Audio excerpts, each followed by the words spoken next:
Assalamualaikum warahmatullahi wabarakatuh. Salam sejahtera untuk kita semua. Pada kesempatan kali ini, saya akan menjelaskan hasil laporan implementasi proyek rekrutmen dan pendampingan bisnis digital toko Yummy Eatery, Harus Nasi, dan King Mo Milk di Samarinda. Untuk anggota saya terdiri dari Ade Fakih Fajrianur, Muhammad Erlangga Dewa Susanto, Nur Hantisa Bondri Rahmawati, dan Zahra Nuri Salma. Baik, pada bab pendahuluan terdapat landasan religius.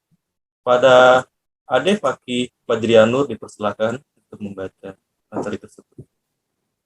Landasan religius. Man dakhala suqan minal aswaki faqala la ilaha illallah wahdahu la syarikalah lahul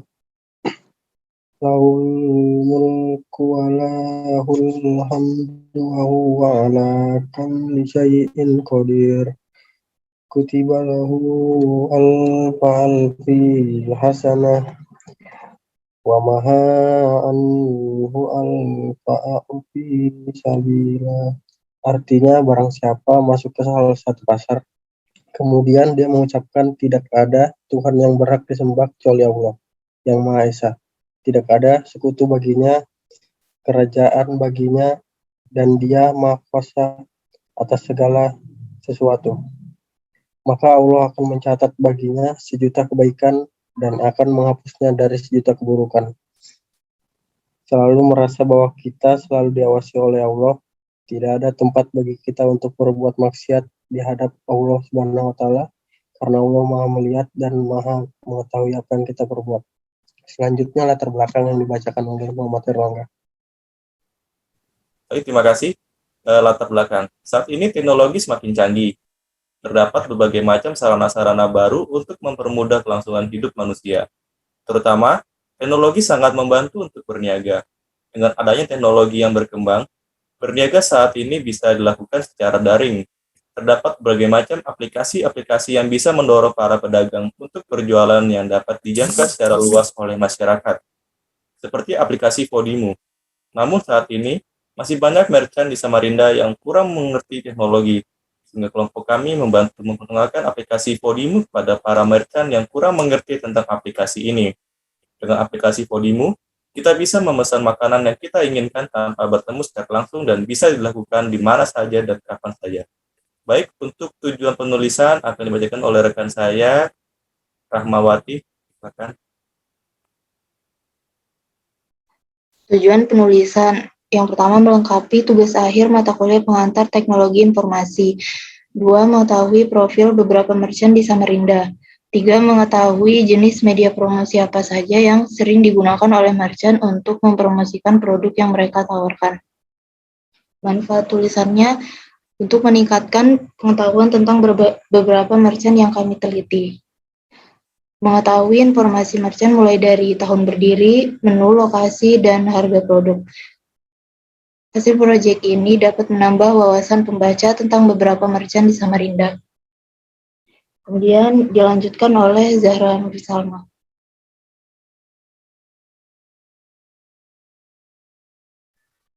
Selanjutnya, teori konsep e-bisnis. E-bisnis adalah pemanfaatan teknologi internet untuk membentuk jaringan dan memberdayakan proses bisnis, perdagangan elektronik, komunikasi, dan kolaborasi organisasi dalam perusahaan dan dengan pelanggan, pemasok, serta pemangku kepentingan lainnya. Untuk mendukung proses komersial perusahaan, e-bisnis memanfaatkan internet, intranet, extranet, jaringan lainnya. Yang kedua, segmentasi konsumen. Menurut Osterwalder dan Pigner, segmentasi konsumen adalah the different group of people or organization and enterprise aims to reach and serve. Artinya, segmentasi konsumen merupakan kelompok orang atau organisasi berbeda yang bertujuan untuk menjangkau apa yang dijangkau oleh perusahaan. Segmentasi konsumen adalah masyarakat yang menggunakan jasa atau produk dari organisasi dan mereka yang berkontribusi dalam memberikan penghasilan bagi organisasi. Segmentasi pelanggan juga dapat dipilah berdasarkan perilaku, umur, profesi, penghasilan, dan geografi. Selanjutnya, value proposition akan dibacakan oleh Ade Fakih.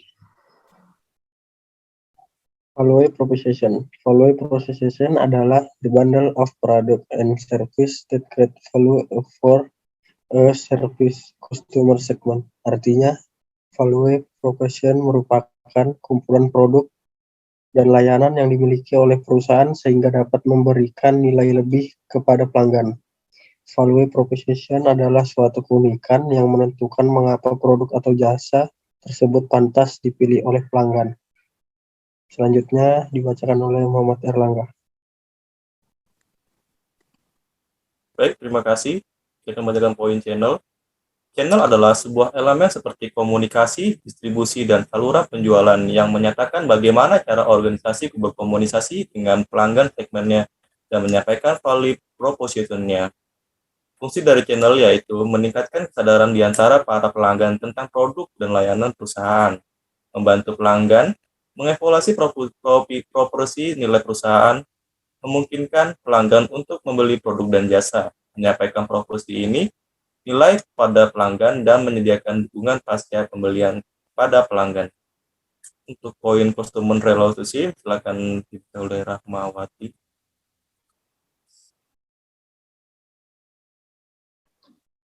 Customer relationship adalah the type of relationship of a company establishes with specific customer segment. Artinya, customer relationship merupakan hubungan perusahaan dengan pelanggan yang menggunakan produk dari perusahaan. Customer relationship adalah pembinaan hubungan dengan pelanggan dengan tujuan untuk mendapatkan pelanggan baru dan mempertahankan pelanggan lama. Kemudian promosi.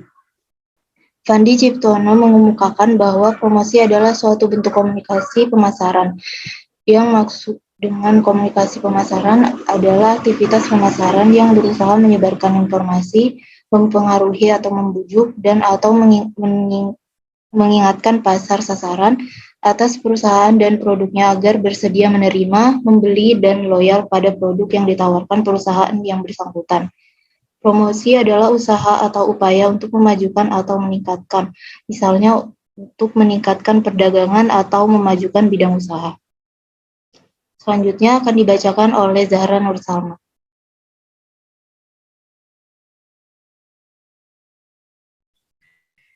Konsep sanitation. Sanitasi berasal dari bahasa Latin sanitas yang berarti kesehatan. Pada industri makanan, sanitasi diartikan sebagai upaya menciptakan dan memelihara kondisi yang sehat dalam menyediakan makanan yang sehat pada saat diproses, disiapkan, diperdagangkan, dan dijual dalam lingkungan yang bersih untuk mencegah kontaminasi mikroorganisme penyebab penyakit bawaan makanan agar tetap aman untuk dikonsumsi. Hygiene menurut Debkas merupakan upaya kesehatan dengan cara memelihara dan melindungi kebersihan individu. Dalam industri makanan erat hubungannya dengan perorangan. Manusia dalam hal ini sebagai penjamah makanan harus memperhatikan keadaan makanan yang hendak bersentuhan dengan makanan. Sanitasi makanan adalah upaya untuk mengendalikan faktor makanan, orang, tempat, dan peralatan yang dapat menimbulkan penyakit atau gangguan kesehatan. Terdapat 3 jenis kontaminasi makanan, yaitu kontaminasi biologi, kontaminasi fisik, dan kontaminasi kimia. Kontaminasi biologi merupakan mikroorganisme patogen yang dapat menyebabkan penyakit, contohnya bakteri, virus, jamur. Cemaran kimia merupakan bahan kimia yang tidak diperbolehkan untuk digunakan dalam pangan. Cemaran kimia masuk ke dalam pangan secara sengaja maupun tidak sengaja dan dapat menimbulkan bahaya. Contohnya boraks, formalin, dan rodamin B. Kontaminasi fisik merupakan benda-benda yang tidak boleh dalam pangan seperti rambut, kuku, staples, serangga mati, dan lain-lain. Benda-benda ini jika termakan dapat menyebabkan luka seperti gigi patah dan melukai kerongkongan dan perut. Prinsip hygiene dan sanitasi makanan adalah pengendalian terhadap 4 faktor penyehatan makanan, yaitu faktor tempat atau bangunan, peralatan, orang, dan bahan makanan melalui 6 prinsip, yaitu pemilihan bahan baku makanan, penyimpanan bahan makanan, pengelolaan makanan, penyimpanan makanan yang sudah matang, pengangkutan makanan, dan penyajian makanan. Selanjutnya, konsep halal oleh Ade Fakih. Konsep halal. Ya ayyuhan nasu kulu mimma fil ardi halalan thayyibah wala tattabi'u khutuwatis syaiton innahu lakum aduwwum mubin.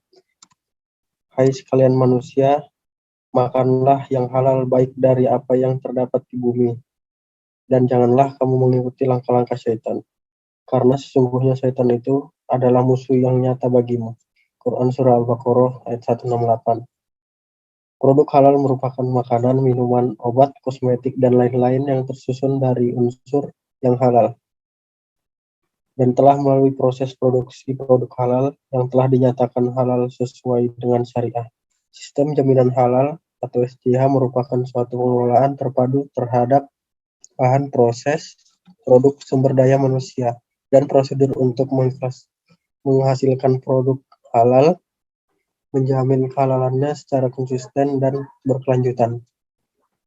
Selanjutnya dibacakan oleh Muhammad Erlangga. Baik, terima kasih. Selanjutnya kita masuk ke bab 3, yaitu implementasi. Di poin pertama terdapat merkan Yumni Itery. Itu bagian A, implementasi proyek recruitment merkan Yumni Itery. Di dalam poin A terdapat 6 poin lagi. Yang pertama, profil Yumni Itery. Yumni Itery berdiri sejak Desember 2021, buka setiap hari pada pukul 10.00 hingga pukul 22.00. Yumni Eatery memiliki 2 cabang di Dusa Cafe Jalan Sirat, Salman, dan di daerah Mugirjo. Tapi untuk saat ini, karena ada satu dan lain hal, Yumni Eatery hanya buka dari rumah berbasis online. Yumni Eatery memiliki beragam menu. Mie petir adalah menu bestseller, mie angel second bestseller menu, dan mie bledek klasik menunya. Semua produk Yumni Eatery dibuat dengan resep sendiri. Lanjut poin kedua, segmentasi konsumen. Segmentasi konsumen dari Yumni Eatery semua kalangan, tetapi mengutamakan kalangan remaja seperti anak sekolah dan anak kuliahan, karena range harga sesuai dengan kantong pelajar. Untuk poin ketiga, value proporsi. Alasan yang menjadi Yumni Eatery ini menjadi pilihan konsumen karena berbeda dengan penjualan lain yang biasa menggunakan mie basah, sedangkan Yumni Eatery menggunakan mie kering. Memiliki porsi yang banyak walaupun harganya terjangkau, sehingga hanya dengan satu porsi cukup membuat konsumen kenyang. Dalam satu porsi terdapat mie, kerupuk pangsit, dimsum, ayam halus, satu selai smoked beef, dan timun. Untuk poin keempat, Yumni Eatery menggunakan aplikasi Instagram, Grab, dan Gojek untuk mempromosikan menunya. Untuk poin kelima, customer relationship. Yumni Eatery menjaga hubungan baik dengan customer. Yumni Eatery sering menyediakan promo di aplikasi Grab, Gojek, dan Instagram. Karena customer suka dengan promo, mau gimana pun bentuknya, asalkan namanya promo akan tetap dibeli. Yang terakhir, dalam menu merchant. Daftar menu varian rasa beserta harganya akan dilampirkan di gambar. Oke, ada poin selanjutnya yaitu promosi. Yumni Eatery memasarkan produknya melalui aplikasi Grab dan Gojek. Juga mempromosikan produknya di Instagram untuk memesan melalui WhatsApp dan DM Instagram. Yumni Eatery menggunakan jasa endorsement, Telegram, dan food influencer untuk membantu penjualan agar dapat dijangkau oleh orang banyak melalui sosial media yaitu Instagram. Oke, lanjut poin selanjutnya, konsep food sanitation. Yumni Eatery sangat menjaga kebersihan tempat usaha dan lingkungan sekitar, sehingga customer nyaman makan di tempat. Makanan disajikan setelah customer selesai memesan, karena ini produksi hanya di rumah dan hanya menerima pesan antar, kebersihan pun semakin terjaga. Terus selanjutnya ada implementasi promosi Yumni Eatery melalui media informasi. Pertama, uraian media informasi yang digunakan Ada menggunakan spanduk di rumah produksi dan di tempat usaha. Ada akun Instagramnya, silahkan di follow, yaitu Yumni Eatery. Selanjutnya ada Grab dan Gojek. Poin kedua, uraian tentang kekurangan dan kelebihan media informasi. Kelebihannya manfaatkan sosial media dengan baik sehingga bisa menjangkau customer lebih banyak. Walaupun demikian, Instagram Yumni Eatery memiliki kekurangan, yaitu jarang aktif. Baik, untuk selanjutnya ini adalah foto-foto dokumentasi kita. Ini adalah dokumentasi produk-produk yang ada di Yumni Eatery. Baik, untuk poin selanjutnya, materi harus nasi akan dibacakan oleh Rahmawati. Rahmawati, dipersilakan. Baik. Yang kedua, merchant harus nasi part of Yumni Eatery.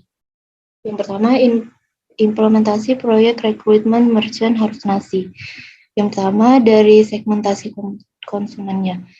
Segmentasi konsumen dari harus nasi adalah semua kalangan, tapi mengutamakan kalangan remaja seperti anak sekolah dan anak kuliahan, karena range harga sesuai dengan harga kantong pelajar. Yang kedua, value proporsi. Yang membuat harus nasi ini menjadi pilihan konsumen karena menggunakan resep sendiri, menyediakan menu yang tidak ada di penjual nasi yang lain, yaitu nasi kampung dengan lauk ikan asin dan nasi goreng gila. Memiliki porsi yang banyak walaupun harganya terjangkau, sehingga hanya dengan satu porsi cukup membuat konsumen kenyang. Meskipun resep sama, tetapi beda tangan, beda rasa. Jelas owner harus nasi. Yang ketiga, channel. Harus nasi menggunakan Instagram, Grab, dan Gojek untuk mempromosikan produknya. Yang keempat, customer relationship. Harus nasi menjaga hubungan baik dengan customer. Harus nasi sering menyediakan promo di aplikasi Grab, Gojek, dan Instagram. Karena customer suka dengan promo, mau bagaimanapun bentuknya, asalkan namanya promo, tetap akan dibeli. Kelima, menu merchant. Berikut adalah daftar menu, varian rasa, dan beserta harganya. Kemudian, keenam, promosi. Harus nasi memasarkan produknya melalui aplikasi Grab dan Gojek. Juga mempromosikan produknya di Instagram untuk pemesanan melalui WhatsApp dan DM Instagram. Harus nasi juga menggunakan jasa endorsement selebgram dan food influencer untuk membantu penjualan agar dapat dijangkau oleh orang banyak melalui sosial media, yaitu Instagram. Yang ketujuh, konsep food sanitation. Harus nasi sangat menjaga kebersihan tempat usaha dan lingkungan sekitar, sehingga customer yang makan di tempat nyaman. Makanan disajikan setelah customer selesai memesan. Karena saat ini produksi hanya dari rumah dan hanya menerima pesan antar, kebersihan pun semakin terjaga. Yang kemudian, implementasi promosi harus nasi melalui media informasi. Yang pertama, uraian media informasi yang digunakan. Menggunakan spanduk di rumah produksi dan di tempat usaha. Kemudian di Instagram, Grab, dan Gojek.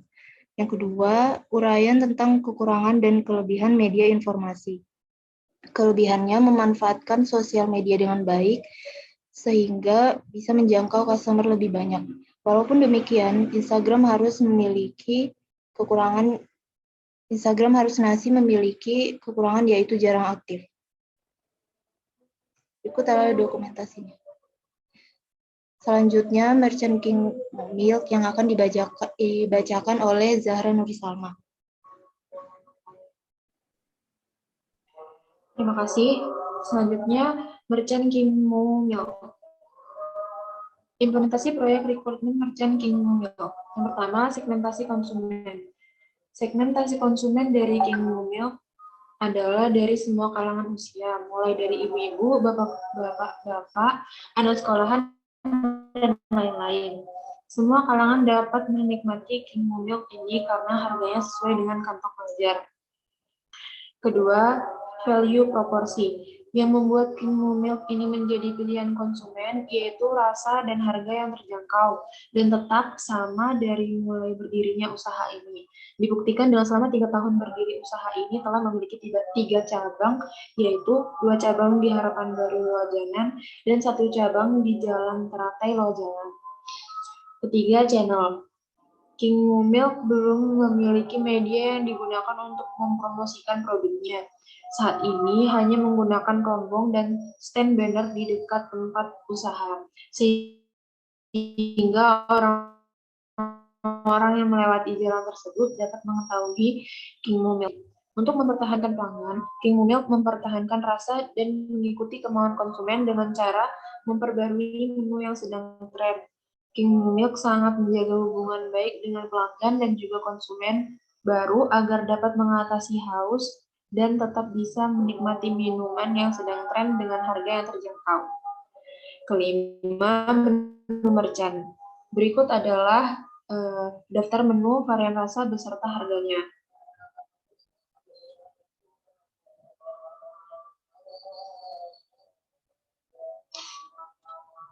Selanjutnya, promosi. Kingmu Milk hanya menggunakan promosi sebagai media stand banner sebagai media promosinya. Selanjutnya, konsep food sanitation. Minuman yang disajikan sangat terjaga kebersihannya. Dilihat dari keadaan tempat usaha yang bersih dan pengemasannya steril karena minuman ditutup dengan cara dipres sehingga kotoran tidak masuk dan tidak tumpah. Minuman disajikan setelah pembeli selesai memesan sehingga minuman yang disajikan masih fresh. Implementasi promosi Kingmu Milk melalui media informasi. 1. Uraian media informasi yang digunakan yaitu hanya menggunakan stand banner yang diletakkan di depan tempat usaha. 2. Uraian tentang kekurangan dan kelebihan media informasi. Kelebihannya, tulisannya besar, menjadi media promosi jangka panjang. Kekurangannya hanya menjangkau orang-orang yang melewati daerah tempat usaha tersebut dan memakan biaya produksi dan memakan tempat. Berikut adalah dokumentasinya. Selanjutnya, kesimpulan yang akan dibacakan oleh Adik Fakih.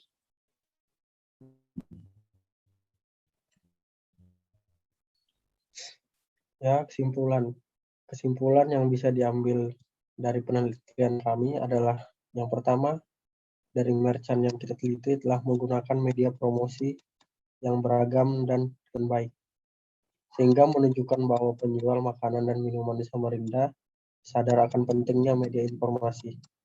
Kedua, dari penelitian 3 merchant ini terlihat perbedaan cara membesarkan usaha. Yummy Early dan Halusinasi fokus untuk memperbanyak orderan dengan memanfaatkan banyak media promosi, namun kurang fokus karena masih dalam kategori small business yang tidak memiliki admin sehingga keteteran. Berbeda dengan King Milk yang sama sekali tidak menggunakan media sosial untuk promosi, tetapi berfokus pada memperbanyak cabang untuk memperbesar usahanya. Terakhir, semua merchant yang kami teliti sangat menjaga kebersihan, mulai dari proses produksi, penyajian, dan pengemasan produk, semuanya bersih, aman, dan terjaga. Selanjutnya, saran yang dibacakan oleh Muhammad Erlangga. Baik, terima kasih. Saya akan bacakan saran. Saran untuk Yummy Eatery dan Halusinasi. Karena terdaftar di banyak media promosi, sebaiknya memiliki karyawan, bagian dan admin sehingga tetap bisa mempromosikan produknya di banyak aplikasi tanpa keteteran. Untuk Kingmu Milk, sebaiknya mendaftarkan produknya di Podimo, Grab, Gojek, atau Shopee Food agar dapat menjangkau customer. Baik, sekian dari kelompok kami. Apabila ada kurang atau lebihnya, kami mohon maaf. Saya akhiri. Wassalamualaikum warahmatullahi wabarakatuh.